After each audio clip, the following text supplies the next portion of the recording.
की चाह में अपने संकट निवारण के लिए पर्वत पर्वत घूमा फिरा, कहीं भगवान मिल जावे।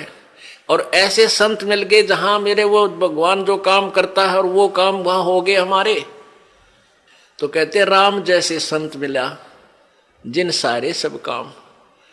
तो पुण्यात्मा यहां आपको वो सुख होंगे आप सोच नहीं सकते, क्योंकि हम भगवान इतनी तो समझते हैं कि भगवान हमें सर्व सुख दे सकता है, लेकिन वो हो कहीं से नहीं रहे थे।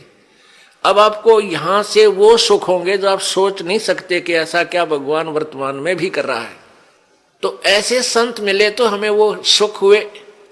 परमात्मा जैसे ही संत मिले जो परमात्मा सुख देता है, तो आपको इस दास के माध्यम से कबीर भगवान परमेश्वर जी आपको वो सुख देंगे जो भगवान दिया करता है, क्योंकि वो पूर्ण परमात्मा है। जो ऐसे व्यक्ति हैं जो इस तत्व ज्ञान से परिचित नहीं है, वो क्या कहते हैं, क्या सोचते हैं कि भी तुम जाते हो, महीने में 2 बार जाते हो, महीने में 1 बार जाते हो, किराया भी लगता है, काम भी आपका, कार्य भी आप छोड़कर जाते हो, तुम क्यों अपना नुकसान कर रहे हो। पुण्यात्माओं, अब उनको तो ज्ञान नहीं इस बात का, वो तो बालक है, अनजान है। जैसे एक कोई शहर का बाबू था, शहर में ही, बड़े शहर में वो पला, वहीं जन्मा पला बड़ा हुआ, नौकरी योग्य हुआ, उसकी नौकरी, उसकी सर्विस लगी रूरल क्षेत्र में, गांव में, और वो अपनी ड्यूटी ज्वाइन करने के लिए गांव में कार्यवर्ष जा रहा था। वहां पर एक खेत में किसान हल जोत रहा था बैलों से और गेहूं बीज रहा था। अब उस शहर के बाबूजी ने तो वो गेहूं अपने घर में देखे थे और एक ठेके में, एक टैंकी में, उसमें से माँ निकाल कर देती थी, नौकरानी आटा पिसवा लाती थी और माता बना के भोजन दे देती थी। वो बाबूजी खा कर और बड़ा हो गया था। उसने ये नहीं पता था ये गेहूं कैसे उत्पन्न होता है, कैसे बनता है। और जैसा भी अपना व्यवहारिक ज्ञान उसको था कि भी गेहूं की बड़ा अभाव है अपने भारत में और इसको बर्बाद नहीं करना चाहिए, बड़े संभाल के रखना चाहिए, क्योंकि वैसे माता पिता भी कहते हैं भाई अन्न को बर्बाद नहीं करना चाहिए, बड़ा ये जीवन दाता है। तो वो भी भावना उसमें थी। उसने क्या देखा कि किसान एक थैले में कणक गाल के, गेहूं डाल के, और एक पाइप के द्वारा बैलों के पीछे हल पर लगे हुए उस पाइप में से और मिट्टी में वो गेहूं डाल रहा है, मिट्टी में डाल रहा है खेतों में, और कुछ गेहूं अलग रखे हैं जिनको दूसरी ट्रेन में वो उठाएगा।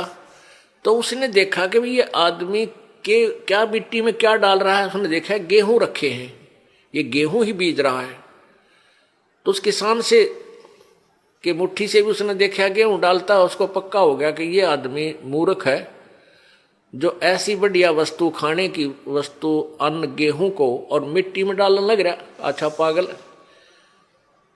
अब उसको उस बाबूजी ने कहा उस गेहूं बीजने वाले हाली से, किसान से, कि भैया एक बार रोकना।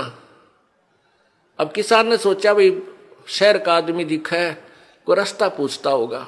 उसने बैल खड़े कर लिए, रोक दिया हाल।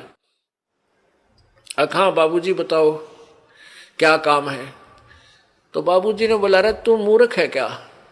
वो शहर वाला बाबू बोला अरे किसान तू पागल है क्या, इस गेहूं को बर्बाद कर रहा है, ये तो बहुत संभाल के रखने का है। ला गया लेक्चर देन जिसा उसने बेरा था बॉडी पीरियड ने। अब वो किसान ने सोचा यो कितना है क्या बंदर, इसने यो मन ने मुझे शिक्षा देने लग रहा है उल्लू। वो समझ गया कि उन्हें बोतलू है कह लेने देश ने सारी। वो जब सब अपनी शिक्षा दे चुका, जब पहले उसकी मूर्खता उसको पता लग गया कि भाई इसने पता ही नहीं होगा इस प्रोसीजर का, तब उस किसान ने उसको समझाया कि भगत जी बात सुन, मैं गेहूं को बर्बाद नहीं कर रहा, ये बर्बाद जो मैं करता हुआ नजर आ रहा हूं ये मुझे आबाद करेगा। ये गेहूं देख 1 एकड़ में 40 किलो डालूंगा, 40 किलोग्राम, और एक ट्रैक्टर की ट्राली भर के ले जाऊंगा, इतना इसमें धन होगा मुझे। यानी 40 किलो डालूंगा एक मन, तो मुझे 60-65 मन गेहूं यहां से मिलेंगे।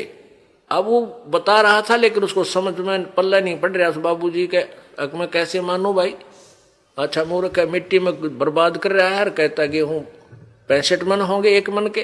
किसान ने कहा कि आप 4-5 महीने के बाद आना, अप्रैल में, और फिर दिखाऊंगा तुझे, ये मैं बर्बाद कर रहा हूं, यही मुझे आबाद करेंगे। अब वो चला गया। वो फिर आया इसी प्रकार अप्रैल के महीने में। उसने देखा, किसान ने उसको दिखाया कि एक कनक का दाना डाला था और कम से कम 10-12 ये गुच्छा बन गया, देख नीचे से, और प्रत्येक पौधे के ऊपर एक एक बाली आई है, एक बाली में 30-40 दाने हैं। उसने ऐसे करके वो दिखा, देख बाबूजी। तब उसकी चौंध टूटी, भाई आप ठीक कह रहे थे। तो पुण्यात्माओं, जो आज आप दान कर रहे हो, किसी प्रकार यहां भगवान के दरबार में आने का आपका किराया तक भी आपके पुण्य में लिखा जाएगा। और जो अनजान है वो तो ऐसा समझ लो जिसने कभी देखा ना हो गेहूं उत्पन्न कैसे होते हैं, उस 4 मन गेहूं को ही चिपटा बैठा रहा, उसी को सुरक्षित रखे, आगे कहां से मिलेंगे उसको। तो आप जो पुण्य कर रहे हो, ये दान कर रहे हो, यही आपको आबाद करेगा। कहते हैं देते को हर देत है, जहां तहां से आने, नहीं दिया फिर मांगते, फिर यो साहिब सुने ना कान।